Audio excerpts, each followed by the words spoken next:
국내에 계신 스픽스 구독자 여러분 안녕하세요. 오창익입니다. 1948년 12월 10일 두 번의 세계 대전을 겪은 직후 인류는 뼈저린 반성을 통해 세계 인권 선언을 만듭니다. 수천만 명의 죄 없는 사람들이 정말 터무니없는 이유로 죽어갔습니다. 이 끔찍한 일을 되풀이할 수 없다는 그런 다짐이 세계 인권 선언을 만들어냈습니다. 인류의 모든 구성원이 각기 다른 약간의 차이에도 불구하고 차별받으면 안 된다는 인권의 원칙을 세계인의 양심을 걸고 천명한 겁니다. 오늘은 세계인권선언 제77주년 기념일입니다. 그러나 대한민국은 이 뜻깊은 인권의 날조차 제대로 기념하지 못했습니다. 바로 안창호 국가인권위원회 위원장 때문입니다. 인권위원장이 국가인권위원회가 주최하는 행사장에도 들어가지 못했습니다. 안창호 씨가 자초한 일입니다. 대한민국 국민 누구의 인권도 챙기지 않던 사람이 내란 우두머리 윤석열의 인권만 챙겼습니다. 안창호 씨와 그의 동료들 때문에 국가인권위원회는 당장 문을 닫아도 시원치 않을 조직이 되어버렸습니다. 대통령이나 국무총리 등 국가 지도자들은 오늘 행사에 참석하지 않았습니다. 이도 당연한 일이었습니다. 문제를 일으킨 사람이 당장 그만두지 않는다면 국가인권위원회의 정상화는 불가능합니다. 안창호 씨, 더 이상 부끄럽게 굴지 말고 당장 그만두세요. 스픽스가 보내드리는 인기 토크쇼 역전의 용사들, 오늘도 최고의 출연자들과 함께합니다. 처음 모실 분은 날카롭지만 따뜻한 평론이 빛나는 임세연 더불어민주당 부대변인, 어서 오십시오. 네, 안녕하십니까. 왜 웃으세요? 아니, 갑자기 부끄러워서 저 말고 다른 분 이야기 하시는 줄 알고. 네. 이분은요, 정확한 취재와 분석이 돋보이는 분입니다. 김한 한겨레 21 기자, 어서 오십시오. 네. 자기지 몰랐습니다. 네, 몰랐습니다. 소개글을 써오셨나요? 그럼. 이 먹고 살려면 해야 됩니다. 현장은 우리가 책임지겠다. 김대호 2분 뉴스 대표 기자 오셨습니다. 어서 오십시오. 네, 안녕하십니까. 반갑습니다. 오늘은 어떤 현장에 다녀오셨습니까? 오늘 이제 조지호 관련된 내란 재판이랑 그리고 윤영호 마지막 결심 공판 있지 않습니까? 그거 마치고 방금 전에 도착했습니다. 윤영호, 조지호, 호씨 형제들을 챙겨보고 오셨습니다. 현장에서 오셨습니다. 이건 수학의 정석이 아닌 평론의 정석을 보여주시는 분입니다. 전계환 평론가 오셨습니다. 어서 오십시오. 예. 제가 임지연 소장님이나 김한 기자의 이런 느낌을 그대로 하겠습니다. 이렇게 소개하니까 갑자기 이게 잘해야 된다는 생각보다 이거 지금 오바해서 소개되는 거 아니야. 요즘 욕을 하도 많이 먹어요. 그래요? 뭐 때문에 욕을 먹었어요? 아니, 방송 좀 하고 있으면 윤영호 이야기해도 그렇고 민주당에서 돈 받았다고 하는 것도 좀 일종의 선행적 좀 공개를 하자라고 하는데 왜 민주당의 내분을 일으키는 그런 작태를 보이느냐. 국힘이 잘못한 것에 비하면 별것도 아닌데 이렇게 내부적으로 분열을 조장할 것이냐 이런 이야기도 있어가지고요. 아니 민주당의 가장 특별한 당원인 이재명 대통령도 여야 구분 없다. 그렇죠? 이 얘기를 반복해서 하고 있는 거 아닙니까? 그런데 왜 욕은 대통령은 아니고 우리 평론의 정석 전계환 평론가만 욕을 먹는 겁니까? 이재명 대통령이 그렇게 발언하는 것은 굉장히 신뢰감 있고 믿을 수 있지 않습니까? 네네. 아니 전계환 평론가 정계환이 하는 발언은 지금 믿을 수 없다. 수학의 정석 이런 거 싫어했던 사람들이 있어요. 그런 차이가 아니겠느냐. 내용보다는 형식에서 아예 신뢰도 차이가 매우 크다. 이렇게 저는 보고 있습니다. 그거야 받아들여야죠. 어떻게 하겠습니까? 윤영호 오늘 결심 공판인데 떠벌렸어요. 오늘 실명 까겠다. 결론. 실명 몇 명 깠습니까? 아무도 나오지 않았습니다. 최우진술에서 아무 얘기도 안 했습니까? 예, 그렇습니다. 마지막에 윤영호 씨는 이제 재판부에 눈물로 호소를 했는데요. 새 아이의 부모로서 그리고 통일교 신자로서 자라났지만 결국에는 이 신앙 공동체로부터 이제 사실상 배반당하고 가족들이 지금 위협을 받고 있는 상황에서 가족품으로 돌아갈 수 있게 도와달라라고 이야기한 게 윤영호 씨 마지막 이야기였습니다. 이거 어떻게 봐야 됩니까? 예고 방송을 했잖아요. 그렇죠. 그다음 국민들의 이목을 쫙 끌었잖아요. 그다음에 기대가 엄청 올라갔고 SBS 한겨레 등은 보도도 많이 했습니다. 그리고 어제자부터는 전재수 장관 이름도 나오기 시작했고 그런데 까보니까 침묵이에요? 이거 어떻게 해석해야 됩니까? 일단은 오늘 있었던 일들을 종합적으로 좀 말씀을 드리도록 할 텐데요. 첫 번째로 오늘 굉장히 특이한 점은 오후에 증인됐던 내란 재판에는 저 혼자 있었어요, 재판장에. 기자들이 다 어디로 가 있었냐?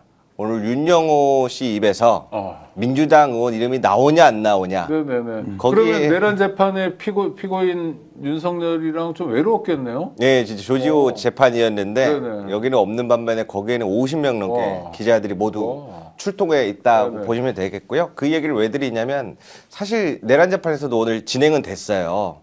근데 민주당 의원들 이름 나올까 봐 그렇게 많이 온 것 같다라고 느껴져서 평소에 다른 재판도 그렇게 많이 와주셨으면 감사하다는 말씀 드리고요. 자, 그럼 본론으로 들어가서 오늘자는 이제 결심 공판입니다. 특검이 윤영호 전 세계본부장의 구형을 선고하는 날인데요. 이제 많이 아시는 것처럼 청탁 금지. 자, 그리고 뇌물수수 관련된 거죠. 김건희 샤넬백을 전성배 씨 통해서 전하고 그리고 윤석열 대선 개입 부분 이렇게 해서 크게 나뉘어지는데요. 결론적으로는 특검 측이 구형은 정치자금법 혐의 2년 그리고 그 외의 죄목에 대해서도 2년 각 2년씩 2개를 구형해서 총 4년을 구형했습니다. 자, 윤영호에 대해 통일교 2인자 윤영호에 대해서 네. 징역 4년을 구형했다 특검이 이에 대해서 감탄사로 한번 반응을 해주세요. 정계환 대표. 와, 김한 기자. 임세현. 에게. 그치, 애개죠. 이거는 야, 이거 이상 애개 아니에요? 이거는 선고 나고 하면 집행유예를 노릴 수 있는 형량이죠. 그럼요. 근데 더 중요한 내용이 오늘 어. 특검에서 어떤 이야기 했는지 김덕기한테 들어보면 여러분들이 충격적으로 느낄 수밖에 없어요. 애계를 넘어서 얘기 좀 더 어떤 게 하시죠. 있는지. 그렇게 네. 내가 구형을 했는데 그 뒤에 어떻게 됐습니까? 그 뒤에 이제 특검 측이 양형을 해달라고 재판부에 요청도 하기도 했는데요. 윤영호 전 본부장 같은 경우에는 매일 특검 수사에 성실히 임해서 협조한 반면 또한 본인이 아닌 다른 사람들에 대한 주요 자료를 제출하고 진술까지 했다. 그러한 부분들을 통해서 재판부에 사실상 무죄 선고와 보석을 요청했습니다. 아이고야. 이례적입니다. 특검이 이해가 안 되네. 징역 4년을 구형하고 네. 이분은 수사에 협조했으니까 소위 폴리바게닝이네요. 네네. 그러니까 무죄를 선고해 달라고요? 예. 본 선거에서 무죄를 선고해 달라. 네. 그리고 이 사람이 협조했기 때문에 지금 당장 보석으로 허가를 해달라. 보석 허가를. 보석 신청은 누가 하느냐? 특검이 신청하는 게 아니지 않습니까? 네네. 윤영호 측에서 이제 하면 이걸 바로 허락을 해달라.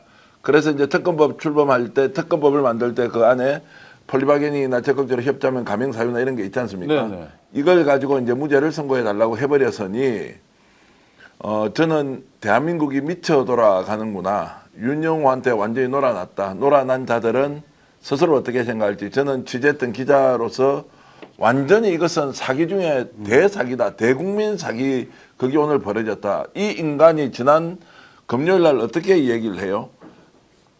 최후 변론, 최후 진술에서 실명을 다 까겠다고 했어요. 그래서 그 자리에서 나왔던 그 사람의 이름을 이야기하지 않고 나 수사보고서에 다 했다라고 수사보고서에 나온 사람이 전재수 장관 날인했다고 그랬잖아요. 그리고 정동영 장관도 내일 본인 입장을 밝히겠다고 네. 했습니다. 그리고 임모 국회의원이 있고요. 그 다음에 도지사 출신의 뭐 누구도 있고 이분도 지금 뭐 본인이 직접 이제 해명하지 않겠다고 이름을 거론할 수 없지만 정 장관조차도 나와서 이제 이게 싱거운 이야기가 될 것이다라고 이제 하고 있는데 그 외에도 지금 15명의 뭐 국회의원들이 더 있다. 뭐 7명이 실명으로 걸었는데 그물급 인사들도 계속 지금 7인회라는 이름으로 지금 나오고 있습니다. 근데 그런 것들에 대한 뭐 수사는 일단 둘째치고 윤영호가 그렇게 했던 그 약속, 뭐 그 인간의 약속을 지키고 안 지키고 중요한 것은 사실 아니지만 오늘 아무런 내용도 없이 특검에서 윤영호에게 실질적으로 무죄를 선고해달라. 그래. 라고 이제 해버렸으니까 아 특검이 이렇구나. 아 그래 윤영호에게 다 놀아놨구나. 그러면 통일교가 권성동한테 준 거 1억 끝. 그리고 김건희한테 선물했던 클라프 목걸이를 비롯한 이걸로 끝. 그 다음에 민주당 국회의원들한테는 이자가 4천만 원, 3천만 원 총 합쳐서 1억 가까운 돈을 전달했다고 했는데 그 수사보고서에 되어 있습니다. 그거요. 내가 알고 보니까 착각을 했어요. 그렇게 준 사실이 없어요. 그걸로 끝. 그리고 윤영호는 무죄가 되고. 아니 그러면 수사를 했다는 거 아니에요? 지금 몇 달 동안 특검이 무슨 수사를 했죠? 수사의 결과가 뭐예요? 윤영호의 입만 쳐다보고 있는 거예요? 이게 와. 특검이 이제 거의 시한이 마무리되는 마당에 굉장한 실기가 드러난 건데 일단 네. 첫 번째 실기는 8월 달에 관련 내용 진술에 대한 걸 들었으면 그 무렵에 판단을 했어야죠. 그러니까 예를 들면 이거를 이첩할 것이냐, 우리 수사 범위가 아니니까, 아니면 이게 우리가 수사 범위 안에 있는 것이냐. 그리고 이제 그거를 그 무렵에 처리가 됐어야 신뢰를 받을 수 있었는데 일단 이제 그게 늦어진 거고 이게 특검이 스스로 밝힌 게 아니라 언론 취재를 통해서 알려지는 거 아니겠습니까? 뭐 그런 과정들에서 특검의 이제 수사 실기가 드러났고, 근데 오늘 구형을 하면서 구형이라는 게 이제 그 재판부에 형량을 요구하는 거 아닙니까? 네. 네, 이 형량 요구를 하면서 실제 이 사람의 죄질은 우리는 4년 정도라고 보는데 이 사람이 우리 수사에 협조를 했으니까 사실상 이 사람을 이제 그 풀어줘라 이 요구를 같이 했다라는 건 지금까지의 특검 수사가 이 진술에 의존한다는 비판을 국민의힘이라든지 보수 쪽에서 많이 했어요. 너무 진술에 의존하고 그러니까요. 이 진술은 몰아갈 수 있는 거 아니냐라는, 그러니까 말하자면 물적 증거가 아니라 했는데 사실 이제 그거를 사실상 시인하는 꼴이 지금 된 거고 이게 두 번째 실기죠. 그리고 세 번째는 이제 말씀하신 것처럼 통일교 관련돼서 여러 의혹들이 있고 아직 다 밝혀지지 않았고 대선 자금 문제도 있고 있는데 이것들이 사실상 이제 끊어지게 되는, 특검 차원에서는 끊어지게 되는, 그러면 이게 이제 우리가 늘 보는 논리지만 뭐라고 합니까? 특검에서 탈탈탈 털었는데 아무것도 안 나왔다 이렇게 이제 갈 거거든요. 그러니까 지금 이 오늘 하루 요 사건 포함 오늘 하루 동안 특검이 굉장히 좀 실기를 하고 있다. 지금 굉장히 날카로운 비판을 해주셨는데 말씀하신 것처럼 지금 특검 측에서 그러면 왜 이러한 행태를 보였을까를 오늘 재판에서 추정을 한번 해보자면 일단 윤영호 통일교 전 세계본부장이 2인자라고 불렸지 않습니까? 네. 말씀하신 것처럼 대부분의 진술이 윤영호에 대한 이 주요도가 높고 거기다가 샤넬백과 그라프 목걸이 김건희 재판까지도 사실 물적 증거가 사실 원초 제공하려고 했었던 건 전부 다 윤영호인데 오늘날 특검의 협조를 제대로 하고 이것을 다 인정을 해주니 그러한 부분의 성격에서 이제 플리바게닝이 일어난 게 아닌가 이렇게 보여질 수 있고요. 그래서 제가 보는 두 번째 주안점은 그럼 이거를 가지고 특검팀이 그 뒤에 있는 재판들 김건희 재판도 사실상 오늘장 이게 인정이 되면 더 이상 이제 뭐 인정 여부를 따질 게 없이 원초 제공자가 전부 인정했기 때문에 어느 정도 사실관계가 정리되는 거거든요. 이 이후의 행보를 어떻게 보이냐 내일이 제일 주목돼야 될 것 같습니다. 참 이해가 안 되는 일들이 많은데요. 그 다음에 8월달에 알게 된 거 뭐 서명 날인했다는 것도 수사할 수 있거든요, 법상. 할 수 있죠. 근데 왜 그랬는지. 그래서 괜히 뭐 민주당에 대한 오해를 증폭시키고. 그다음에 윤영호는 또 그러면서도 한쪽에서는 또 말을 하고 있어요, 슬금슬금. 윤영호에 놀아나는 거 아닌가, 국가기관이. 그러니까 이제 윤영호한테 돈을 받은 사람이 워낙 많고 한학자가 누구에게 전달을 했는지를 윤영호가 다 기억하고 있으니 윤영호 입만 바라보는데 거꾸로 이야기하면 윤영호한테 걸리면 다 죽는다 이런 거 아닙니까? 네. 윤영호한테 걸리면 다 죽는데 내가 어느 정도 힘이 있는지 봤지. 엊그저께 내가 폭난다고 했지. 수사보고서가 존재한다고 했지. 그 수사보고서를 보라고 했지. 근데 오늘 너희들 다 왔네. 기자들 좋다. 한 50명 왔으니 내가 이거 너희들 앞에서 그렇게 이야기할 줄 알았어? 바보야. 세상이 그런 줄 알아? 이렇게 나는 느끼는 거죠.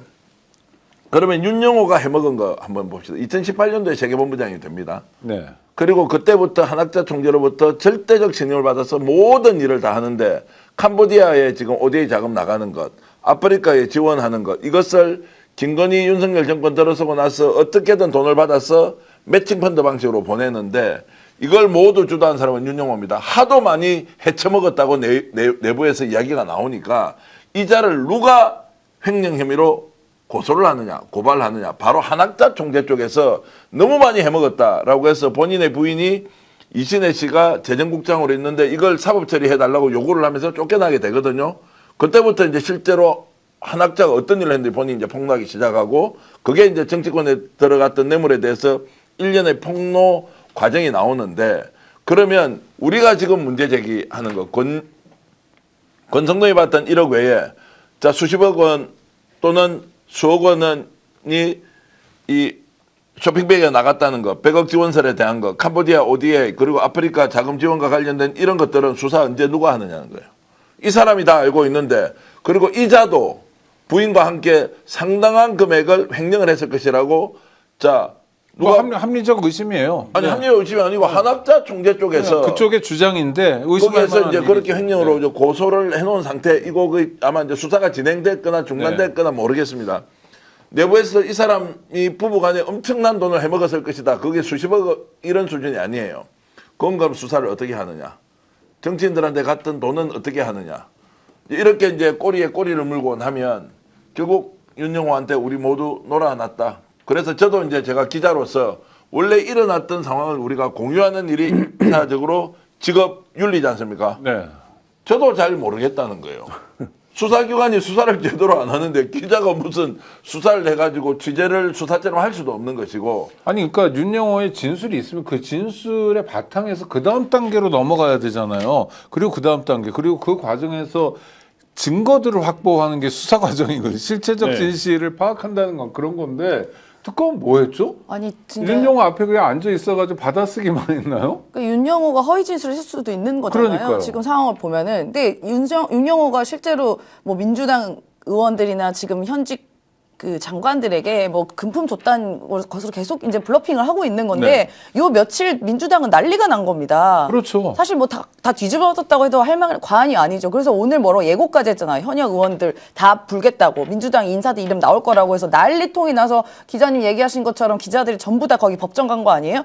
한 명도 얘기 안 나온 거잖아요. 그러면 결국 이 허위 진술로 의심이 되는데 그렇게 돼서 언론이 함께 불붙여서 지금 민주당에 있는 몇몇 거론되는 의원들 뭐 지금 말씀하신 전재수 전 장관을 비롯해서 정동영 장관, 뭐 임종성 전 의원, 그다음에 미래한국당 의원 김규환 전 의원 등등 이런 사람들은 나경원 씨는 여기에도 또 나오네요. 나경원 이분은 안 빠지는 안 끼는 데가 없습니다. 그러니까요. 그렇게 되면 지금 거론된 이 분들이 지금 극구 부인을 하고 있거든요. 네네. 그 전재수 의원 같은 경우는 미국에서 이 부분에 대해서 인터뷰도 하고 내일 아침에 공항에서 밝히겠다고 얘기했습니다. 아니, 그리고 전재수 장관은 굉장히 세게 부인하더라고요. 맞습니다. 뭐 있어 보여요. 그러면 아니, 이렇게 그러니까. 와. 이미지가 손상이 되고 당이 어느 정도 그 이미지 망가지고 이분들 한 명 한 명의 이미지가 훼손된 거는 어디서 우리가 복구를 해야 되나요? 그리고 이게 조금만 조사하면 아니라는 걸 저희가 알 수 있는 게 뭐냐면 이 윤영호 씨가 뭐라고 얘기했냐면 한일 해저 터널을 청탁하기 위해서 전재수 장관에게 금품을 줬다 이렇게 이야기를 하는데요.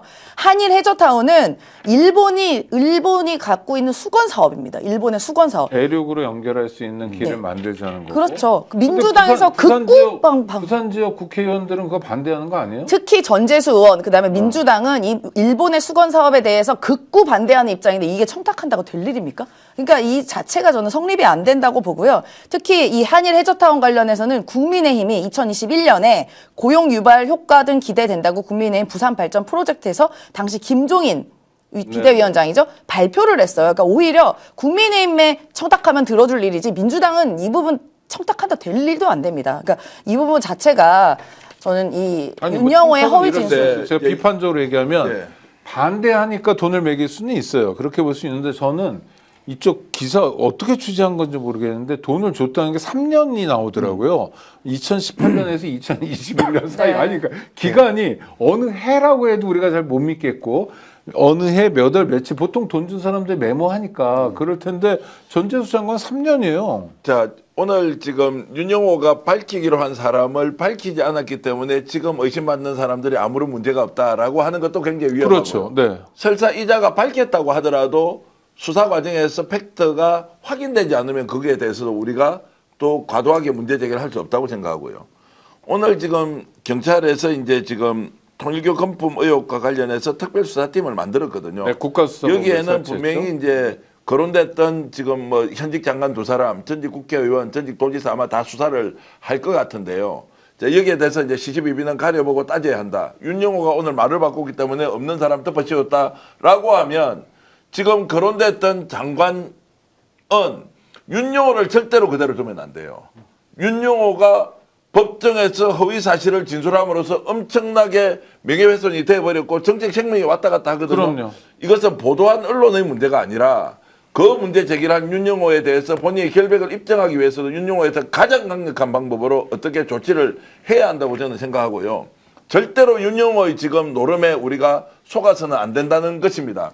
가장 중요한 것은 통일교가 정치권에 로비를 했느냐 안 했느냐, 누구에게 했고 얼마를 줬느냐, 그리고 거기에 대한 것들이 실제로 당사자가 받았느냐 받지 않았느냐의 문제까지 가야 하기 때문에 오늘 윤영호가 한 이 짓은 뭐냐, 본인이 불리하니까 다 불어버리겠다라고 폭탄선을 해놓고 본인에게 유리하게 작동되는 걸 느끼자마자 입속 닫고 마지막에는 너희들 내 한 번 더 건드려봐, 봤지 나 특검에서 풀려나는데 가만두지 않을 거야, 그러면서 자신으로 하여금 이제 공포감을 상대에게 느끼도록 하는 이 수법이 원래 이자가 해왔던 수법이라고 주장하는 사람이 굉장히 많다. 이 말씀 드리면서 정말로 사악한 자다라는 말씀을 저는 드리겠습니다. 오늘 이제 화를 내면서 우리가 지금 전교한 평론가가 일종의 해법 중에 하나인데 윤영호에게 분명한 책임을 물어야 된다. 당사자들이 묻겠죠. 그러니까 왜 근데 당사자는 언론에 지금 책임을 묻느냐고. 아니 민영사상 책임을 예. 묻고 언론 입장에서는 그런 기사가 들어오면 써야죠. 일단 그건 뭐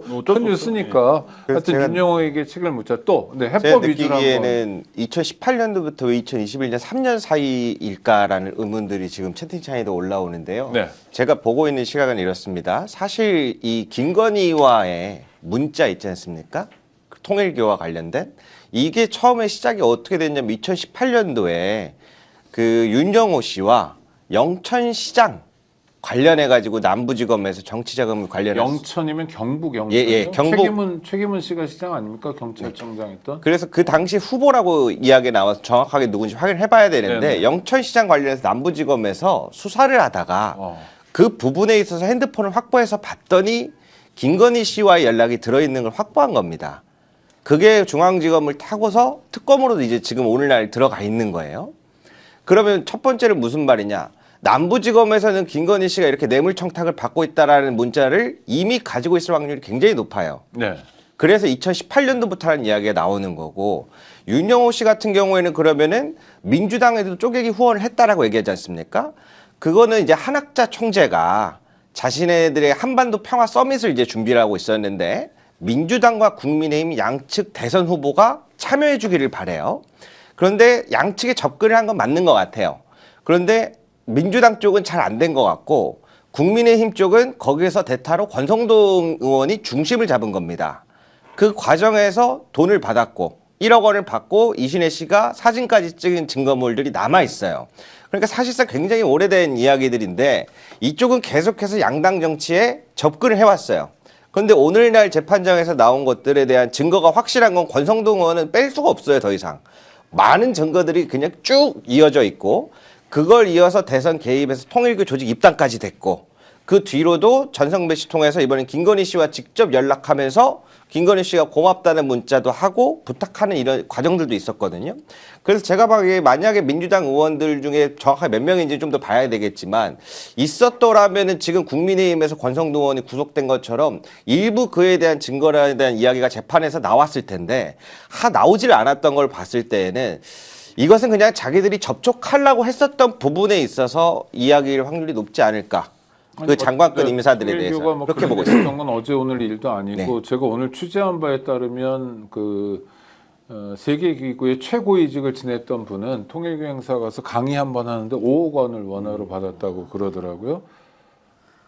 그러니까 나도 그런 강의 할 수 있다고 생각하는데 우리는 안 하죠. 네, 하여튼 그래서 그런 것들을 이제 총체적으로 드러내야 될 텐데. 그러니까 저는 지금 통일교 관련 범죄가 그야말로 세 발의 피로 극히 일부분이 조금 나왔을 뿐이고 그나마 윤영호는 자기 방어를 위해서 그걸 카드로 썼던 거고 국민들이 다 같이 놀아난 거예요. 그러니까 이제 이 윤영호 나쁜 놈 범죄자한테 우리가 우롱당했다는 좋은데 이제 출구랄까? 아까 말씀하신 것처럼 윤영호에게 정확하게 책임을 묻자. 그거 말고 또 수사는 어떻게 하고 뭐 제2특검 뭐 이런 답들은 뭐 어떻게 찾아야 되나요? 수사는 이미 이제 국수본으로 이첩이 된 상황이거든요. 그래서 이제 관련 수사는 이어나갈 것이고 만약에 윤영호 씨가 주장하는 대로 지금 나와 있는 그 정치인들에게 금품을 주고 또 천정국까지 방문했다는 거 아니에요? 그러면 천정국이 어디입니까? 자기네들 아지트예요. 그렇죠. 그럼 CCTV나 뭐나 그걸 제출을 하든가. 뭐가 명확한 증거가 있어야지 입으로만. 장관, 네. 뭐 무슨 몇백 명 앞에서 강의를 했다면 그러니까 그런 영상이 어딘가는 존재해야 되는 거 아니겠습니까? 그러니까요. 그럼 진술이 나오죠. 자, 진짜 그래서 그거. 지금 이제 통일교 뭐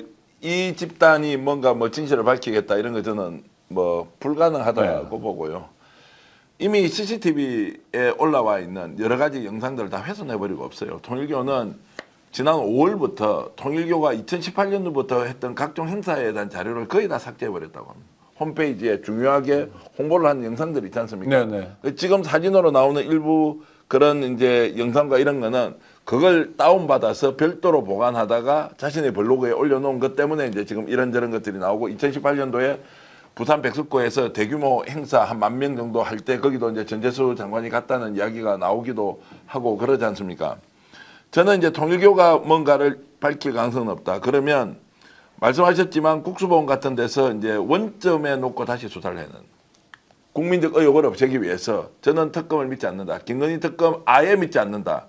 그리고 폴리바게닝을 잘했다고 하면서 세상천지에 4년형 구형을 하면서 선고 요청을 무죄로 선고해달라고 하는 일이 있을 수 있습니까? 없습니까? 그러니 너무 통일교가 심하죠. 어떤 네. 짓을 해왔는데 아니 윤영호가 어떤 사람인데 이렇게 할 수 있느냐라는 것은 결국 본인들의 편의적 판단에 의해서 이 건은 우리 모르겠으니까 국수본에서 수사를 하든 말든 나는 이첩이고 우리는 여기 빠져나간다라고 노골적으로 선언한 거지 않습니까? 그러면 저도 의심병이 있는 사람이니까 도대체 외부에 있는 로펌에 돈을 얼마나 주고 이들은 하길래 왜냐하면 내 기준으로 보면 천문학적인 돈을 가지고 있는 사람이고 정원주라는 비서실장이 자 재판정에 출두할 때 주변 경호원을 5명 정도 대동하고 간다는 거예요. 무슨 전직 대통령입니까? 그러면 그 아, 참. 경호원 그리고 그 사람이 썼던 지금 변호사 비용이 있지 않습니까? 이게 통일교 내부 자금으로 다 썼다는 내부의 의혹이 또 제기되어서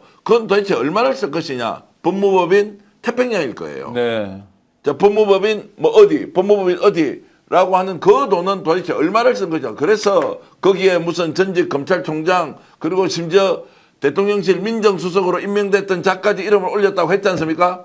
완전히 통일교에서 돈잔치를 벌였을 것이다. 그러니까 이판사판 다 돈 먹는 놈이 최고지라는 생각으로 그냥 그래 하면서 대충 끝내고 굳이 뭐 불명예 다 덮어섰는데 특검 굳이 이렇게 할 이유가 어딨냐. 이렇게 하면서 갔을 가능성에 대해서 의심병 많은 저는 주장을 하고 그것이 전 사실인지 아닌지는 정말로 시간을 두고 밝혀봐야 한다. 돈 이렇게 헤쳐먹고 했던 사람을 저런 식으로 용서 아니 관용 아니 봐주기 하는 것이 대한민국의 법치를 바로 세우는 길이냐라고 하는 말씀을 제가 한 번 더 강조하고 싶습니다. 특검이 지금 법치를 바로 세우겠다는 의지가 있는지를 우리가 의심해야 되고, 그러니까 여기서 멈추면 안 될 것 같아요. 여기서 멈추면 진짜 이건 죽도 밥도 아닌 근데 거고요. 이게 뭐 확정된 판결이 아니기 때문에 1심에서 어떤 결과가 나오더라도 사실 재수사는 가능하죠. 그러니까 네. 재수사는 할 수 있는 거고, 그러면 재수사를 하려면 재수사 요건이 맞아야 되는데, 일단 저는 플리바게닝을 위해서 허위 진술을 했다. 예를 들면 전체적 선택적 진술을 했다. 이거 하나만으로 사실 재수사는 가능하죠. 그러니까 그 부분이 있을 거. 그리고 특검법상에 그 조항이 있는 거지. 국수본으로 넘어가거나 다른 수사기관에는 그 조항이 없거든요. 그러니까 이제 그 부분에서 그 필요한 부분에 대한 재수가 필요하다고 보고, 또 하나는 이게 전반적으로 지금 이제 계속 얘기하는 건데 특검의 수사가 좀 뭔가 부실하다 이게 이게 뭔가 적당히 덮고 가는 게 예를 들면 이게 김건희 특검인데 김건희를 구속시키고 나니까 사실 뒤에 인물들이 별로 안 중요해 보이나? 그러니까 이게 특검 정국에 대한 뭐 국민들의 피로감 이런 게 아니라 특검이 수사에 피로감을 느끼나? 이런 생각이 들 정도거든요. 태엽한다는 얘기는 오래전부터 나왔었고 뭐 그런 과정들을 놓고 보면 이 수사가 이렇게 부실했다. 지금 김건희 특검도 결국엔 15가지 정해진 15가지 중에 한 4-5가지밖에 못 건드리고 그중에 어떤 건 끝내지도 못하고 넘겨야 되는 이런 상황이잖아요. 저는 재수사를 어떤 방식이 됐고 재수사를 해야 된다라고 보는데 이거를 뭐 제2특검으로 갈 건지 종합특검으로 가는 건지 아니면 어떻게 가는지에 대한 거는 뭐 입법사항이니까 합의를 해야 되는 거고. 아니 김한 기자 생각 어떠세요? 그러니까 2차 특검을 가야 될 것 같아요? 아닌 것 같아요? 2차 특검이 전 필요하다고 보는데 필요하다. 네. 근데 지금 이 특검 구조가 저는 그 박영수 특검 때랑도 구조가 상당히 달라졌다라고 보는데 예를 들면 검찰 개혁의 상당 부분 이제 진행이 되면서 검사의 인력 부분에서 이제 과거 특수부처럼 시키면 하는 이거 어쨌든 그림을 해서 이 그림 안에 다 끼워 맞춰서 하자 이런 이제 그 수사관들이 오는 게 아니라 왜 여러 군데서 이제 수사관들을 모아서 이 팀을 짜는 거 아닙니까? 네. 그러면 이제 그 중에서 여기서 이제 말하자면 벽이 생기고 이 수사가 지금 내란 특검도 마찬가지고 김건희 특검도 마찬가지인데 다른 팀에서 무슨 수사를 하는지에 대한 공유조차 잘 안 된다 이런 아니 얘기를 그리고 하거든요. 특검 활동을 열심히 한다고 해서 자기가 소속 회사에 돌아가서 칭찬받거나 박수받거나 네. 승진하는 것도 아니고 예. 나중에 전관으로서 매출이 더 뜨는 것도 아니기 아니고, 때문에 예. 그리고 결정적으로 지금 사법도 그렇고 특검도 그렇고 10년 전과 비교했을 때 로펌의 힘이 너무 세요. 그러니까 예를 들면 세죠. 로펌의 영향이 너무 세고 이 로펌이라는 건 뭐냐면 지금 말씀하신 대목인데 과거 같으면 내가 여기서 명예롭게 수사하고 돌아가서 출세해야겠다. 여기까지가 이제 말하자면 플랜이라고 한다면 지금 그런 플랜을 못 세우잖아요. 그러니까 뭡니까? 저 로펌이랑 했을 때 내가 저 로펌을 나중에 가야 될 수도 있는데 저 로펌이랑 내가 이렇게 각을 세우면서 가도 괜찮나? 뭐 이런 수준으로 그러니까 지금 이게 거의 뭐 김앤장과 태평양의 승리다라고 얘기하는 얘기가 서초동에 나올 정도로 돌아가고 있는 판이고 이제 그런 환경들이 굉장히 더 훨씬 10년 전보다 퇴행적이다 이런 생각이 듭니다. 거대 사법 카르텔이 작동하고 있는 게 분명해 보이고요. 네. 검사가 뭐 다시 돌아가서 나중에 뭐 정관이어 받을 수 있다 없다 이제 이런 거 전에 일단 의지가 별로 없다. 그리고 특검의 무용론에 대해서 저는 말씀드리고 싶은 것은 오히려 경찰 국수본에서 이 문제를 좀 더 집요하게 파헤쳐 봐야 한다. 왜냐하면 이재명 대통령까지 나서서 종교단체의 불법 행위에 대해서는 이거 용납이 안 된다라는 이야기 분명히 하고 그리고 여야 지위 과를 막론하고 제대로 수사해야 된다라고 하는 발언 정도 했으면 이 발언이 사실관계에 대한 최소한 근접한 상황에서 대통령이 발언을 할 거 아닙니까? 그런데 이걸 대통령이 보란 듯이 야 그냥 윤영호 무죄야. 저 말했는데 뻥칸데 한 번씩 뻥카 칠 수 있는 거 아니야? 인생사 다 그런 거 아니야? 그리고 로펌 법리에 따라서 했지 로펌이 특별히 누구한테 봐주라고 작업을 했겠느냐 뭐 이제 이런 근데 것들로 성대모사는 아닌데 굉장히 말씀 있게 한다. 예. 그 얘기 듣는 순간 되게 미웠어요. 아니, 윤영호죠, 윤영호. 그렇게 가지고 놀고 있잖아요. 그러니까. 그럼 당하고 살자고요. 뭐 대한민국 개돼지인데 다 그 윤석열한테도 당했는데 저런 인간한테 좀 더 당한다고 세상이 바깥 뒤집어지겠습니까? 제가 이 말씀 드리는 것은 네. 돈과 관련된 문제는 정치권에서 금기어이기도 하고 불법이기 때문에 어떤 경우에도 돈을 통해서 해서는 안 된다. 그리고 누구 말 맞다나 돈을 처먹으려 그러면 왜 저런 종교 집단에서 돈을 처먹느냐고요. 잘 사는 자기 친구나 잘 사는 가족 형제들한테 좀 하면서 정치하지 진짜 돈이 필요하면 무슨 저런 종교 집단에 가서 뒷돈 주고 큰절했다는 이야기 있고 그 경배식이라는 게 그게 무슨 말이에요 글이에요. 그러니까요. 그거 사진 가지고 있겠어요 없겠어요. 통일교에서 당연히 그 장면은 누군가 가지고 있을 텐데 그러면서 평생 정치할 때 그것 때문에 저 윤영호 같은 자에게 질질 끌려다니면서 국회의원을 한다 다선 중진이다 장관을 한다 그리고 언제가 꿈꾸면서 총리를 한다 대통령한다 이런 생각 할 거 아니에요. 이게 말이 되는 거예요. 국민을 위해서 충복이 되어서 헌신하겠다는 정치인이 그들한테 질질 끌려가면서 지금도 그 사람이 어떤 말을 하는지 쳐다만 보고 있어. 어떤 사람은 이런 이야기 하더라고요. 지금 모 정치인 이런 거론되는 사람 중에 한 사람이 네. 7년 뒤에 인생 대박이 터진다는 꿈을 꾸었다. 어디서 많이 들어본 레파토리 아니에요? 김건희 윤석열한테 들어봤던 레파토리 아니에요? 이 문제가 지금 터져서 나라가 어떻게 되는지 기강도 안 잡히고 법치도 아니고 사법 카르텔이 자기 마음대로 범죄자 만들어서 죽일 놈 다 죽이고 있는 이 판에 통일교가 나서서 정치권을 흔들면서 문재인 정부 때 다 관여했던 사람들 아니에요?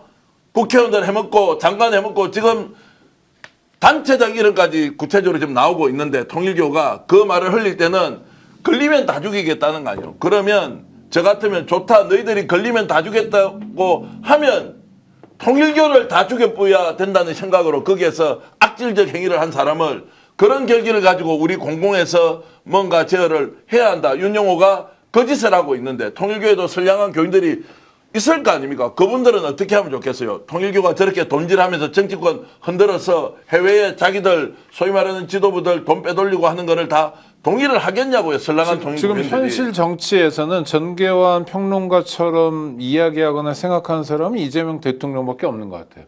이 고리를 끊고 가야 된다. 여야든 끊어야죠. 간에. 그래서 저는 네. 뭐 짜증스러운 상황이지만 전공법으로 가는 거 말고는 방법이 전공법. 없다고 생각을 해요. 그러니까 뭐 이재명 대통령도 언급했고 지금 뭐 정기환 평론가님도 얘기하셨는데 수사를 하면 돼요. 그래서 민주당이건 국민의힘이건 드러나는 것만큼 처벌을 한다, 정리를 한다 이 각오로 덤벼야 되고 저는 국가수사본부가 시험대에 올랐다고 봅니다. 네. 그러니까 국가수사본부가 이 건으로 그러니까 예를 들면 지금 마찬가지인 거 아닙니까? 검찰청 없어지고 뭐 국가수사본부가 얼마나 역량이 있느냐? 국가수사본부가 살아있는 권력 수사도 할 수 있는 거냐? 이제 뭐 이런 여러 가지 시선들 속에서 국가수사본부가 이 건을 맡았기 때문에 그리고 어쨌든 대통령이 힘을 실어주고 있는 거 아닙니까? 그렇죠. 예, 그 과정에서 어떤 모습을 보이느냐가 결국엔 향후 이런 말하자면 수사 체계에서도 굉장히 중요한 가늠세가 될 수 있다 이런 생각 듭니다. 네. 저는 지금 통일교가 어쨌든 위기에 처해 있잖아요. 한학자도 이제 구속되어 잡혀가 있고 윤영호 씨도 이렇게 재판을 받고 있는 상황이다 보니까 뭔가 정치권을 흔들어야겠다는 생각을 하지 않았나 싶습니다. 그러니까 가장 쉬운 게 내가 돈 줬어요 하면 제일 쉽지 않습니까? 네, 흔들리죠. 네, 그러면 흔들리죠. 그러니까 그 말만으로도 흔들리고 그렇게 보면 또 여기서 카더라 나오고 뭐 나오고 또 언론에서 이게 붙어서 이게 엄청나게 이게 부풀어지는 거 아니겠습니까? 지금 그 시도를 하고 있다. 왜 시도를 하냐 생각해 보면은 이들이 엮여 있는 여러 가지 더 큰 비리들, 그 본질들, ODA 사업이라든가 국가산업이 나서서 통일교를 도와줬던 이런 일들을 미연에 방지하고 드러나는 것을 좀 막기 위해서 이렇게 쉽게 던지는 거라고 봅니다. 정치권에. 만약에 그 과정에서 실제로 거론되는 분들이 정말 통일교 윤영호가 주장하는 것처럼 뭐 금품을 받았다도 한 일이 있으면 당연히 처벌받아야죠. 그거는 대통령께서 말씀하신 것처럼 여야 막론하고 누구든 그런 증거가 있고 밝혀지면 처벌받아야 됩니다. 그래서 대통령께서도 강하게 주문을 한 거고요. 이런 종교 집단, 전 사입이라고는 말하진 않겠습니다만 네. 이런 식의 종교 집단들을 잘 봐야 되는 게 그 나는 신이다라는 곳에서도 보면은 JMS 그 집단들 있지 않습니까? 경찰에도 들어가 있고요. 그럼요. 검찰에도 들어가 있고요. 그럼요. 사방팔방 다 들어가 있습니다. 그럼 통일교는 예외일까요? 저는 이런 부분도 좀 깊숙이 살펴봐야 된다고 봅니다. 그리고 이들의 특징은 복수를 한다는 거예요.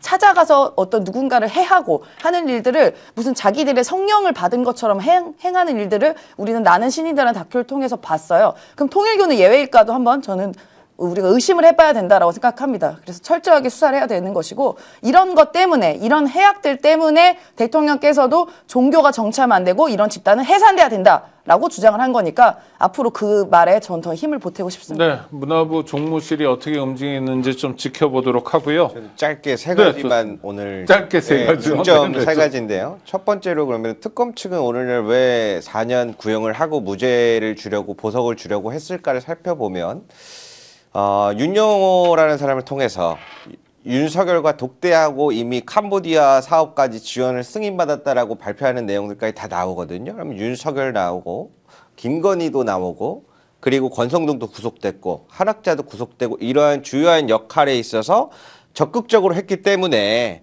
이러한 부분에 있어서 아무래도 크게 이렇게 해준 것 같다라는 생각이 들고요.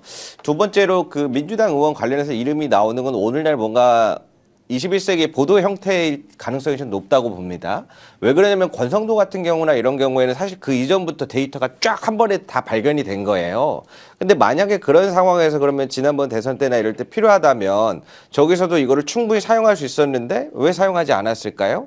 제가 봤을 때 여기에서는 계속 정치권으로 접근을 하려고 노력을 양당에서 했고 근데 그중에서 여기서는 이제 윤석열 대통령과 권선동 그 당시에 이런 주류들이 다 받았고 민주당 쪽은 일부만 접촉이 좀 성공했던 것 같아요. 근데 이 수사 보고서에 잠깐. 있는 네. 근데 지금 얘기는 네. 그 대선 때, 그러니까 이번 대선, 그러니까 올해 6월에 있었던 대선 때 상황이 아니잖아요. 그렇죠. 나오는 얘기들은 있었다면. 지난번이잖아요. 그러니까 22년도인데 그러니까 우리 구독자님도 오해 헷갈리실까 없도록 봐. 말씀해 네, 감사합니다. 주실 겁니다. 그러니까 이미 2022년부터 갖고 있었던 자료를 가지고 쫙 푸는 내용인데 있었더라면 저는 이번 대선에서 분명히 사용했을 거라고 보는 겁니다. 그리고 그런 명확한 것들도 그래서 이번에는 지금 나온 수사 보고서에서 이제 언론사에서 몇 분이 이름만 이제 나왔으니까 그것만 보도로 띄워오는 상태라고 저는 보여져서 이 이름이 나오는 것에 대해서 저는 굉장히 민감하게 봐야 한다.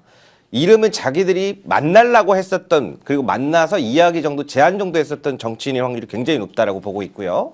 세 번째로는 오늘날 그럼 경찰이 갑자기 신속하게 수사를 한다고 하는데 이게 이재명 대통령의 지시 때문에 약간 그런 메시지성을 받아서 하는 건지 아니면은 이 통일교 카지노 관련해서 증거인멸을 할 때 당시에 경찰의 고위 간부망을 받았단 말이에요. 그러니까 경찰이 자기들이 수사하는 부분을 공유를 해줬어요. 그러한 부분에서 한통속이라서 자기들이 빨리 이거를 마무리 지으려고 경찰이 빠르게 움직이고 싶은 건지 이런 여러한 관점에서 오늘 하루에 뭔가 속단하기보다는 계속해서 보면서 추적하면서 쫓아나가야 될 것 같다. 이렇게 정리해 보겠습니다. 하여튼 화나고 분통 터지는 날인데요. 많은 구독자들께서 댓글로 내란 극복이 참 어려운 일이라고 말씀해 주시는데 어려울수록 또 앞으로 나가야 됩니다. 국힘으로 가보겠습니다. 인요한 씨가 의원직 사퇴 선언을 했는데 이건 어찌된 영문인지 잠깐 만나고 오시죠. 저는 헌법기관이자 국민의 봉사자로서 오늘 저희 거치에 대해 숙고와 끝에 내린 결단을 말씀드리고자 합니다. 저는 지난 1년 반 동안 의정활동을 마무리하고 국회의원직을 떠나 본업에 돌아가기를 희망합니다. 윤 정부의 계엄 이후 지난 1년간 이어지고 있는 불행한 일들은 대한민국 미래를 위해 극복해야 할 일이라고 생각합니다. 희생 없이는 변화가 없습니다. 저 자신부터 모든 기득권을 내려놓고 본업에 복귀하여 국민 통합과 국가 발전에 기여를 하고자 합니다. 제가 스피크 통해서 윤석열이 수정박 먹는 얘기를 한번 말씀드린 바 있는데 이제 공개하겠습니다. 윤석열과 둘이서 수정박 대병을 인당 한 병씩 갔던 사람이 바로 인요한입니다. 국힘의 비대위원장도 지냈습니다. 그래서 혁신위원장. 그러면서 누릴 거 다 누린 사람이 윤석열 가끔 떨어지니까 뭐 희생 없이는 변화가 없다고요? 자기가 의원직 사퇴하는 게 희생이에요? 그렇게 뭐 어쩌라고요? 관심이나 있습니까? 본인 그리고 뭐라고 했어요? 계엄에 대해서? 자기가 가슴 깊이 이해한다고 그랬습니다. 이 사람은요. 뭐예요, 저 사람? 윤영호가 전에 아니 죄송해요 좀 이렇게 윤영호 얘기하다가 인요한 이름도 저분은 비슷하네, 진짜. 예. 인요한 저 사람은 계엄에 대해서도 잘 되길 바랬을 거고 실제로 그러니까요. 그런 이야기도 들었을 겁니다. 윤석열과 대병 먹으면서 내가 비상대권을 할 거니까 우리 의원님 좀 도와주셔야겠네. 뭐 이런 얘기했을 때 옆에서 안 들었을까요? 저는 공범이라고 봅니다. 공범이라고. 저렇게 지금 나오는 거는 저게 희생하는 게 아니라 도망치는 거예요.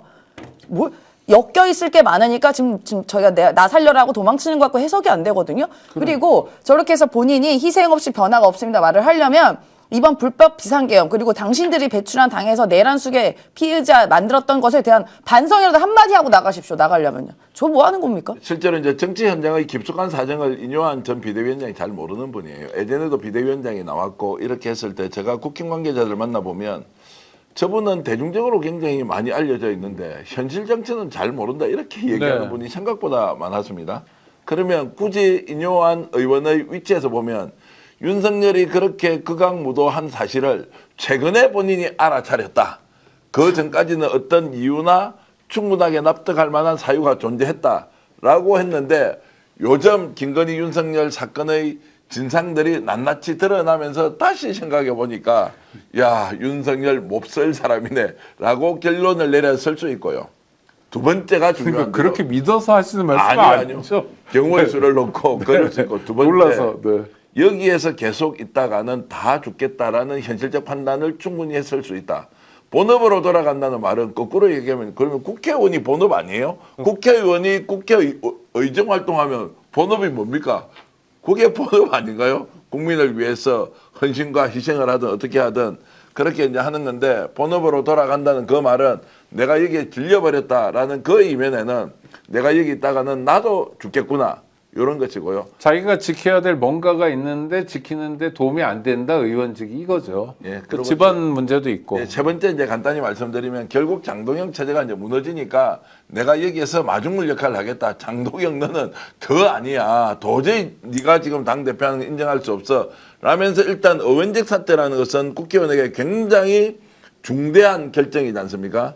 그러면 비대위로 가는 일종의 이제 출발 지점에서 이제 첫 차가 떠났다라고 하는 면으로도 볼 수 있겠습니다. 그래요? 그러면 인요한의 뒤를 이어서 누가 또 그만둘 사람이 있을까요? 이분들은 생계형이라 잘 안 그만둘 그만둔다기보다는요. 텐데. 이제 당직에 대한 사퇴도 지금 이미 예고가 되어 있고요. 네네. 또 지금 최고위원들의 사퇴도 어떤 상황이 오면 결정적으로 무너질 가능성도 있기 때문에 비대위로 가지 않으면 국힘이 살아날 수 없다라는 이제 현실적 얘기가 국힘 주변에서 상당히 많이 돌고 있습니다. 이제 그런 것들에 대한 일종의 신호탄이다 이렇게 볼 수도 있다는 게 제 견해입니다. 저는 아침에 좀 뜬금없다고 생각했는데 네.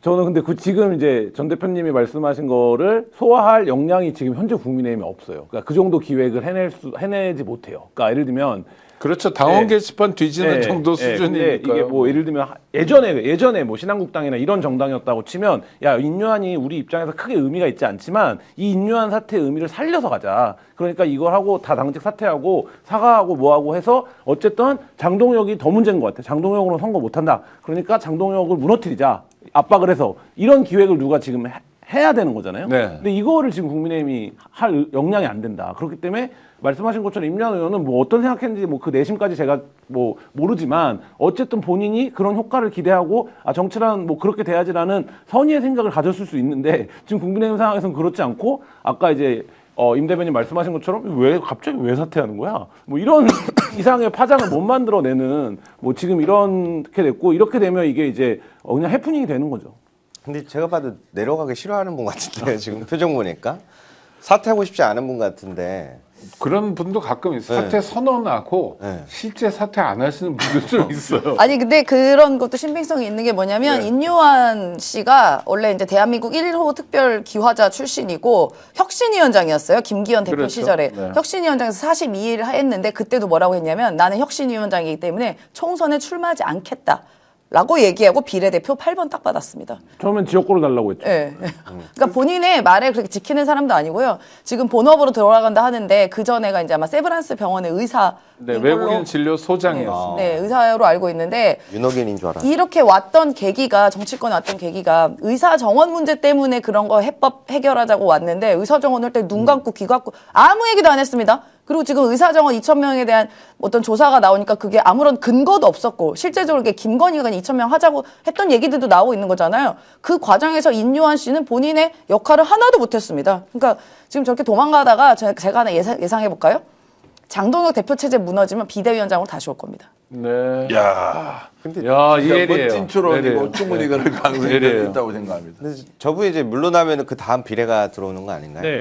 네, 그래서 그게 뭐 큰 의미가 어떤 있나요? 변호사가 들어오죠. 김소희 네. 변호사 이소희. 의원을 했던 분인데요. 왜냐면 제가 저분을 얼마 전에 뵀는데 저분이 이제 최근에 했던 저분이라면 얘기가 인요한? 예, 예. 네. 그 최근에 윤석열은 구치소에 있으면 안 된다 이런 비슷한 취지의 발언을 메시지 보도가 많이 나왔거든요. 그래서 아 요번에 연휴랑 이제 뭐 해가지고 구치소 앞에 뭐 면회 갈라나 보다 그런 줄 알았는데 그 다음날 경조이펙에서 만났어요. 네. 막상 윤석열 보러 갈 것처럼 얘기하더니 경조이펙 구경 왔더라고요. 그래서 저는 저분이 약간 윤호개인 역할을 하고 있다라고 보고 있고 저는 그런 스피커 역할을 해주는데 뭔가 그 내부에서 뭔가 이야기가 나오지 않았을까. 물러나 달라.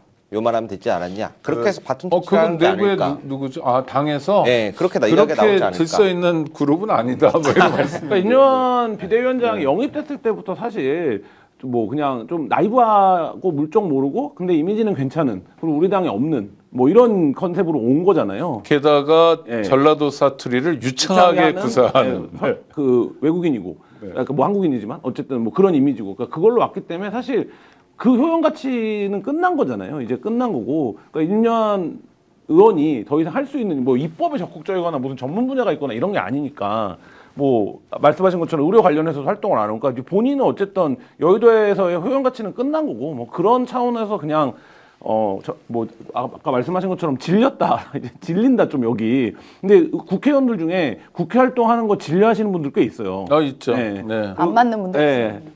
그런 차원이 아닐까 싶습니다. 이거를 받아서 소화하는 역량이 있어야 이게 이제 정치적으로 의미 있는 사태가 되는데 지금 전혀 그래 보이진 않는다. 아니 그런데 그러면 이제 희생이라고 말하면 희생 이전에 좀 반성, 그 다음에 사죄, 적어도 사과 뭐 이런 게 있어야 되는데 이런 건 없고 그냥 뚝 넘어가고 그러니까 일종의 이미지에 기대려고 하는 그래서 임 대변인 말씀하신 것처럼 뭐 새로운 이미지로서 또 다음 길 노리는 거 아닌가 그런 의심이 들어요. 그렇죠. 지금 사실 이 인요한 그 씨의 행보를 봤을 때 보면은 의사였을 때는 본인이 거기서는 약간 왕이거든요. 그렇죠. 그러니까 본인이 지시하고 본인이 얘기하면 사람들이 다 따라줬었고 비대위원장, 혁신위원장 때도 사실상 당대표 역할 비슷하게 했기 때문에 의원들이 일사불란하게 본인이 하고 싶은 대로 말하면 따라주고 했습니다. 근데 지금은 본인이 어쨌든 찐윤으로 완전히 분류가 되고 계엄 때도 약간 찬성했기 때문에 지금 약간 고립되어 있는 것 같긴 해요. 당에서도. 그러면은 그 원오브 댐으로서의 역할을 자기는 하기는 싫다.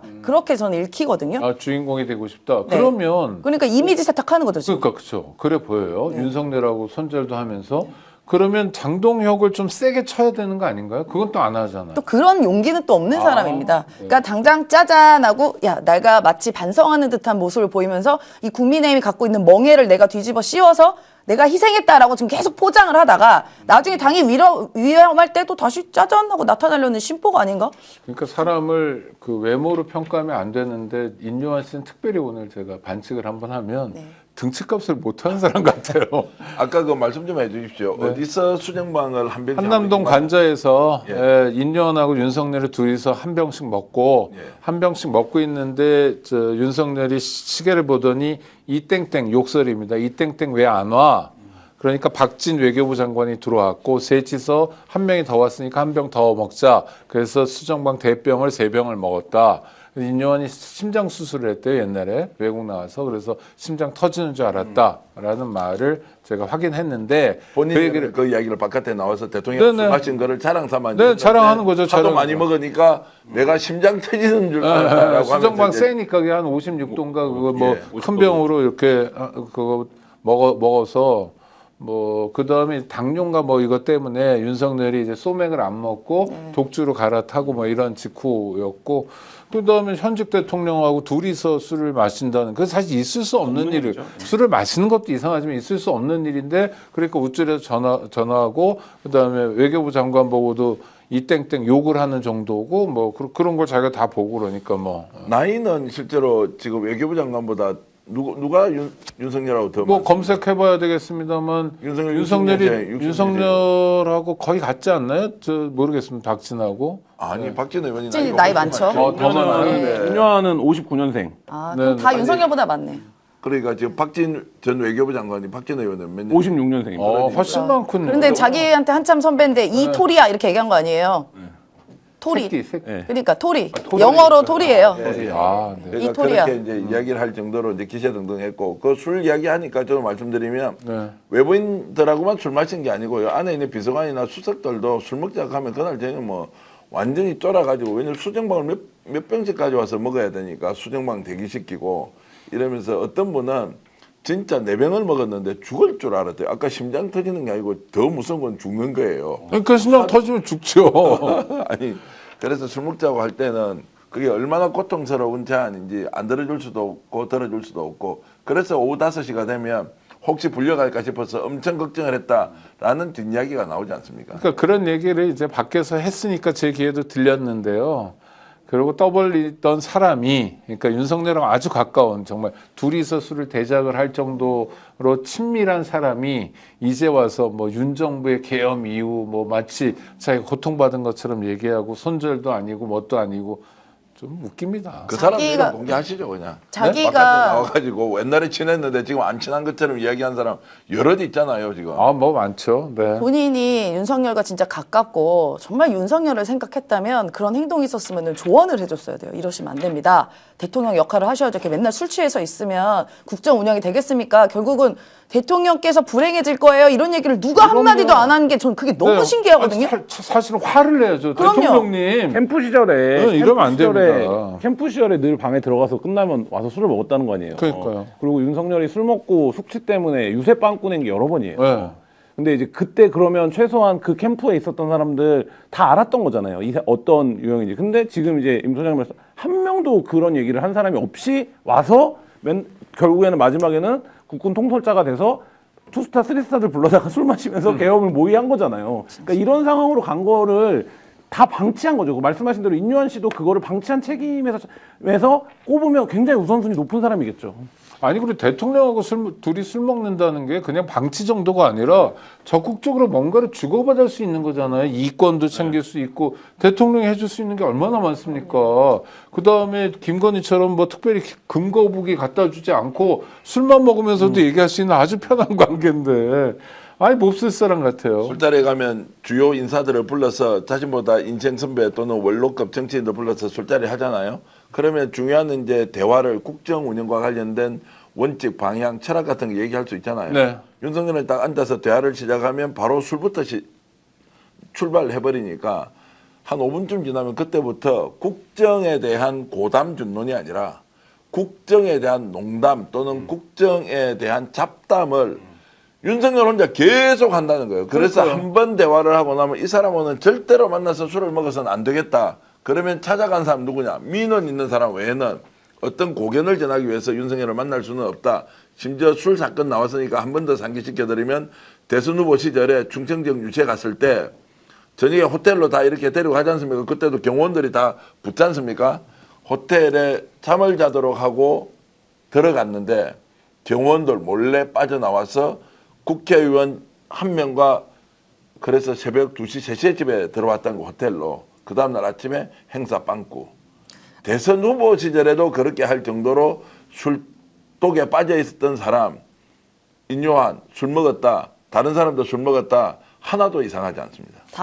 더한 것도 있는데 집권 초반에 윤석열이 이제 보령 쪽, 충남 보령 쪽에 행사가 있어가지고 그곳에 갔는데 갔다가 보니까 그게 헬기로 이동을 했어요. 네. 헬기가 이동을 하면은 헬기가 3대가 뜹니다. 군용 헬기가. 네, 대통령 그래야죠. 이동하려면. 네. 그리고 시간도 정확하게 지켜줘야 되고 일몰 전에 출발을 해야 돼요. 네. 왜냐면 헬기가 위험하잖아요. 그런데 헬기가 취소됐어요.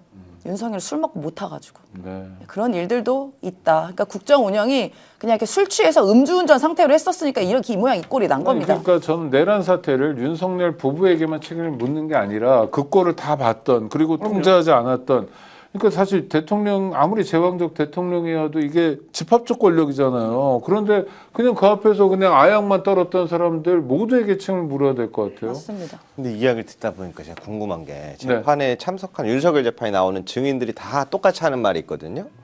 계엄에 대해서 윤석열과 김용현이 매번 얘기했다는 거예요. 수개월 한참 전부터. 네네네. 그러면 저는 국민의힘 의원들과 술 먹으면서 그 얘기를 안 했을까? 했죠.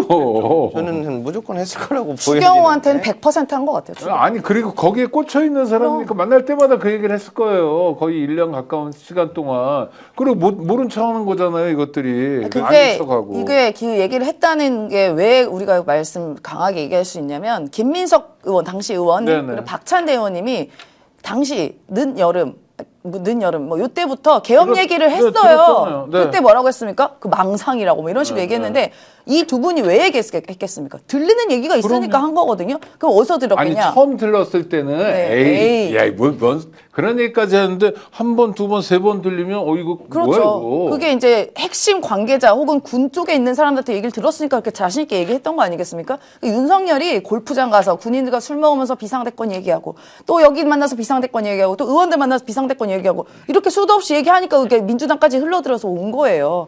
그러니까 추경호가 몰랐을 리가 없죠. 자, 한때 친한계였던 장동혁은 한동훈을 완전히 죽이기로 한 것 같은데 성공적으로 가고 있습니까? 아니면 덜컥수에 걸릴까요? 어떻게 보세요? 한동훈 당원 게시판에 가족 4명이 다 나온다. 이거는 이제 본인이 어떻게 해명할지 굉장히 궁금한데요. 일단 이제 그 제가 농담처럼 전문 용어를 쓰면 용코 걸렸다라는 거는 용코 걸렸다? 용코 걸렸다는 경상도 말이 있어요. 몰라요. 제대로 걸려들었다 제대로 뭐 이제 걸렸다. 이런 건데요. 자, 가족 4명이 아니 그 뜻이 어떻게 됩니까? 코 그- 깼다? 그 콧깼다 이런 거 제대로 걸렸다 뭐 이제 이런 의미인데 제가 이제 풀어서는 이 말이 무슨 말로부터 왔는지 제가 잘 모르겠는데 한동 가족 명의로 당원 게시판을 작성했다라고 하는데 이것만 하더라도 설명이 잘 안 될 거예요. 네. 요즘 한동훈 전 대표가 좀 다급해졌지 않습니까? 온갖 일에 지금 다 끼어들어서 뭐 이것 저것 얘기를 하고 있는데 아마도 이제 당내 분열이라는 것이 장동익 대표가 체제 유지를 하기 어렵다는 게 하나가 있고 이 빈자리를 누가 들어갈 것이냐 한동훈은 절대 아니다라는 것이 동시에 존재하는 것이다라고 저는 보고 있습니다. 그 장동혁은 곧 쫓겨나거나 당대표를 계속 못하고 임기를 채우지 못하고 선거 전에 뭐 암초를 만날 거다 이렇게 분석하시는 건가요? 아니 저는 이제 지금 현재 이제 국민의힘 흐름이 장동익 체제로는 지방선거까지 갈 수 없다는 것은 이미 저는 상당수 국회의원들이 속으로 갖고 있는 생각인데 다만 이것이 겉으로 드러나려면 몇 가지 전제 조건이 충족돼야 됩니다. 비대위로 갔을 때 비대위원장 누가 맡을 것이냐, 이걸 누가 주도할 것이냐, 친윤이 주도할 것이냐, 아니면 영남권 있는 국회의원들이 주도할 것이냐, 아니면 아예 수도권 의원들이 주도할 것이냐, 여기에 대해서는 내부에서 질서 있는 정리를 할 수 있는 세력이 없는 것도 사실이긴 하죠. 또 하나 더.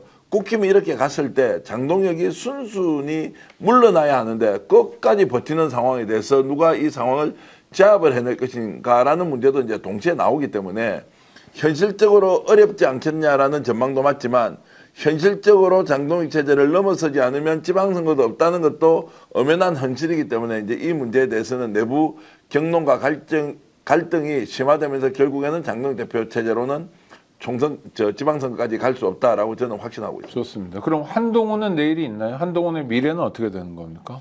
현재로서 뭐 쉽지 않죠. 예를 들면 이 사건이 계속적으로 어쨌든 살아있는 카드로 지금 움직이고 있는 거 아닙니까? 그리고 이 사건 뒤에 숨어 있는 게 여러 가지 키워드들이 다 이제 말하자면 한동훈 정치인 한동훈에게는 굉장히 치명적인 거잖아요. 그러니까 지금 한동훈도 어쨌든 보수의 배신자 프레임에서 못 벗어나고 있는데 그런 것들이 여기에 다 숨겨져 있는 거고 한동훈이 당분간 뭐 미래가 있냐 없냐를 떠나 당분간 당권을 잡기는 어려울 것 같잖아요. 네. 그렇다라고 보면 당권을 가진 사람은 언제나 한동훈을 잠재적 경쟁자로 보거나 한동훈을 때리는 거는 별 부담이 없어라고 하면 언제든 이 카드를 쓸 수 있는 거기 때문에 한동훈 입장에서는 아 이게 뭐 그렇게 대단한 일이었나라고 본인은 생각할지 모르겠지만 정치적으로는 엄청난 이제 말하자면 자기의 그 족쇄가 되겠죠. 한동훈에게 이제 미래는 딱 하나 남았죠. 밝은 미래를 예측할 수 있는 건 딱 하나. 그냥 본인 유튜버에서 돌돌이하고 그 뭐 과자 먹고 기타 치고 고양이랑 놀아주고 하면 잘 될 겁니다. 그렇게 잘 될까요? 그렇게 그 있잖아요. 위드훈이 그건 있잖아요. 또 위드훈이. 네. 예, 위드훈이. 그리고 구독자 20만 명이니까 이제 그분들과 그렇게 즐거운 여생을 보내면 되지 않을까 싶습니다. 이제 장동혁과 뭐 척을 지면서 뭔가 혁신의 아이콘처럼 뭐 한동훈이 간다 안 간다 뭐 이런 것을 일단 좀 제쳐놓고 한동훈이 실제로 검찰의 정치 권력의 앞잡이 노릇을 한 검찰 권력을 가장 현장에서 오랫동안 집중적으로 진두지휘를 했지 않습니까? 나는 이 문제와 관련해서 오히려 한동훈과 제대로 된 논쟁을 좀 했으면 좋겠다. 민주당이든 이재명 대통령 5개 재판이 있잖아요. 네. 이 문제가 실제 내용이 완전히 허위 조작 날조가 된 것이지만 여전히 프레임 위에서 존재하고 있잖아요. 이거를 좀 민주당의 제대로 된 논객이 한동훈과 맞짱 토론을 해서 무엇이 진짜인지 아닌지를 제대로 따져 물어야 한다. 한동훈의 가장 큰 죄는 비상계엄 당시에 국회에서 해제 결의하는데 참여했다 하지 않았다 이런 것이 아니라 검찰의 결국 정치화에 가장 앞장서서 주도했던 인물이라는 그 책임론에 윤석열 못지않게 저는 한동훈이 크다고 보는 것이고 그럼요. 이것이 점점점 희석되고 있는 이 과정에 그러니까 검찰 권력의 정치화와 관련된 그 책임을 한동훈에게 끊임없이 묻고 따지고 제대로 논쟁을 해야 된다. 이거 놓치는 순간 한동훈이 약간 우리의 환상에 의해서 저 사람이 윤석열 반대하니까 장동혁 반대하니까 괜찮은 인물이 되겠네라고 하는 오류에 빠지지 않도록 저는 해야 한다는 말씀을 네, 강조드립니다. 한동훈은 윤석열보다 더하면 더하지 결코 덜하지 않은 사람입니다. 방식이 좀 달랐을 뿐이고요. 독한 특수부 검사였습니다. 저도 네. 그 부분에 동의하는 게 한동훈 씨한테 의아한 부분이 있거든요. 왜냐하면 사실은 본인이 이제 비대위원장 있을 때 최고위원이 4명이 줄 사퇴를 해야지 쫓겨나는 구도인데 사실 장동혁 당시 최고위원이 안 내려오면 안 쫓겨나는 구도였어요. 네. 근데 한동훈 씨 등에 칼을 꽂고 쫓아낸 거거든요. 그러면은 이 사람이 아 내가 못해서 쫓겨났구나 하고 약간 이렇게 민주적으로 할 사람은 아니라서 이를 갈고 있을 것 같은데 지금의 모습을 보면 윤호개인 세력 물러나가야 된다 이런 말은 전혀 하지도 않고 오히려 이재명 대통령만 거론을 하고 있어요. 그러면서 뭐 조국 나랑 토론 한번 붙자. 본인이 상대해야 될 사람은 이 장동혁 체제와 국민의힘의 찐윤들인데 이에 대한 언급을 하나도 못하고 있고 지금 재판이나 이런 특검에서도 한동훈 씨를 참고인 조사를 몇 번 소환하려고 했는데 패문으로 인해서 지금 부재로 해서 못 소환하고 있는 거예요. 집에 아무도 없다고. 근데 방송들은 막 나가지 않습니까? 나가서 자기가 알고 있는 걸 몇 가지만 얘기를 해도 이 찐윤의 체제들이 엄청나게 흔들릴 수 있는데 어떻게 이 부분에 대해서 한마디도 하지 않을까? 오히려 저는 지금 이 당원 게시판으로 지금 한동훈 씨를 다시 끄집어낸 게 너 자꾸 한마디라도 잘못 뻥긋하면 여기 아예 발 못 붙이게 할 거야라고 해서 지금 서로 간에 치열하게 싸우고 있는 게 아닐까? 네. 한동훈이 이렇게 알겠습니다. 큰 소리 치고 있을 때 특검에 나와서 김건희 윤석열이가 총선 개입했다. 이거 어떻게 된 거냐라고 하는 거 진술 좀 해달라고 특검에서 여러 차례 요청을 하지 않습니까? 네. 안 하지 않습니까? 그렇죠. 그게 중요합니까? 지금 본인이 나와서 조국 대표하고 맞짱 토론하는 게 더 중요합니까? 당연히 그렇죠. 그 당시에 비대위원장으로서 공천 과정에 어떤 문제가 있었는지 본인은 밝힐 의무가 있죠. 국민들 앞에서 이미 공인으로 활동하고 있는데 왜 거기에 대해서는 소극적으로 임하고 있느냐 이런 말씀을 드리고 싶죠. 그러니까 뭐 정의인지 뭔지 모르지만 선택적인 거고요. 나에게 유리하면 하고 불리하면 아무것도 안 한다인 것 같은데 일정한 수준의 정치 지도자들은 사실 그걸 넘어서야 되는 거 아닙니까? 불리한 일도 해야 되고 국민이 원하면 자기 소신하고 다르면 소신도 적기도 해야 되는데 그런 면에서 뭐 정치인으로서 면모는 별로 없는 것 같고요. 시간이 얼마 안 남았는데 마지막으로 하나만 좀 하고 싶습니다. 추경호 구속영장이 기각돼서 이제 자유롭게 의정 활동을 하고 있는데 추경호 공소장을 보니까 뭐 윤석열이가 오래 안 가니 걱정하지 마라 뭐 이런 얘기도 했다는 건 미리 상당한 정도로 호흡을 같이 하면서 내란 사태를 일으켰다. 주요한 일을 했다. 이렇게 보이네요. 그렇게밖에 볼 수 없죠. 그러니까 지금 이제 이 계엄과 관련해서 가장 중요한 날, 계엄 모의와 관련해서 가장 중요한 날이라고 할 수 있는 10월 1일 날 이제 그 장군들하고 술 먹은 게 있지 않습니까? 네, 국군의 날. 네, 국군의 날 끝나고 그리고 그 다음 날 오찬을 국민의힘 의원 중진들하고 했어요. 한동훈 뺀 국민의힘 대표단. 아, 윤석열은 그래도 대단하네요. 10월 1일 밤에 코가 삐뚤어지게 마시고 오찬을 할 수 있었던 거는 오전 일정을 안 했겠네. 그 옆에 그때 옆에 바로 옆에 누가 앉았냐? 추경호 의원 네, 앉았어요. 네, 그러니까 이 추경호 의원은 말하자면 뭐 이게 계엄이 입구가 있고 출구가 있는 거 아닙니까? 그렇죠. 윤석열이 입장을 한 거고 이 계엄이라고 하는 상황에 그럼 이 출구를 누가 막아줘야 되는 건데 이 막아주는 역할을 해야 되는 한 사람인 거잖아요. 그러면 이 계엄에 관여된 사람들 중에 전체 실행 프로토콜에서 보면 굉장히 중요한 사람이죠. 그러니까 이 추경호와의 사실상 두 번째 중요한 네. 건 국무위원들이 그렇죠. 한 축이니까 네. 윤석열이 가장 중요하고 두 번째로 중요한 게 추경호죠. 추경호죠. 그러니까 네. 그 부분에 대해서 추경호가 뭐 인지 없이 이거를 그러니까 이제 재판부는 기계적으로 2분 통화해 갖고 이게 되겠냐 이렇게 본 건데 이게 이제 인지 없이 가능한 일이냐 이 부분은 이제 재판 과정에서 다투지겠죠. 자, 그래서 이제 오늘 그 보도에 나왔던 그 내용이 어떤 과정으로 특검팀에서 조은석 특검이 확보했느냐도 좀 궁금하지 않습니까? 네. 진술을 통해서 예를 들어서 계엄 오래 갈까 아니니까 일단 협조해 달라라고 했다는 말이 어디로부터 나왔는지 저는 굉장히 좀 궁금합니다.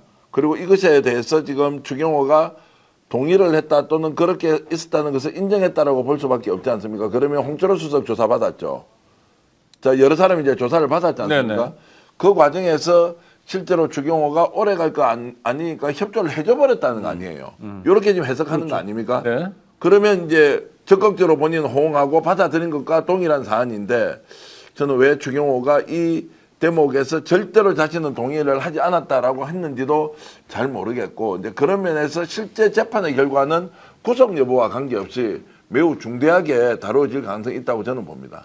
그러니까 박성재 역할도 사실 구속영장이 두 번이나 기각됐지만 지금 김건희하고의 관계나 이런 거 보면 훨씬 더 악질적인 범죄들이 조금씩 보여지고 있고 추경호도 그런데 또 결과로서 우리가 받아든 일종의 성적표랄까 이런 건 별로 없어서 역시 법원 문제, 특검 문제 계속 저는- 짚고 나가야 된다고 생각하고요. 네. 이 부분이 제일 의아한데요. 이정재 영장 전담 판사가 윤석열 추경호 2분 통화를 가지고 이걸 약간 단정 지을 수 없지 않나 이런 대목으로 이제 얘기하는 부분이 그 다음날 기사가 나왔지 않습니까? 그게 윤석열하고 추경호가 공모를 한 거라면 목격자가 왜 없냐라는 질문이라는 거죠. 2분 정도 통화한 건 애매하다. 이분으로 어떻게 공모를 하냐 이런 네. 취지가 있었던 거죠.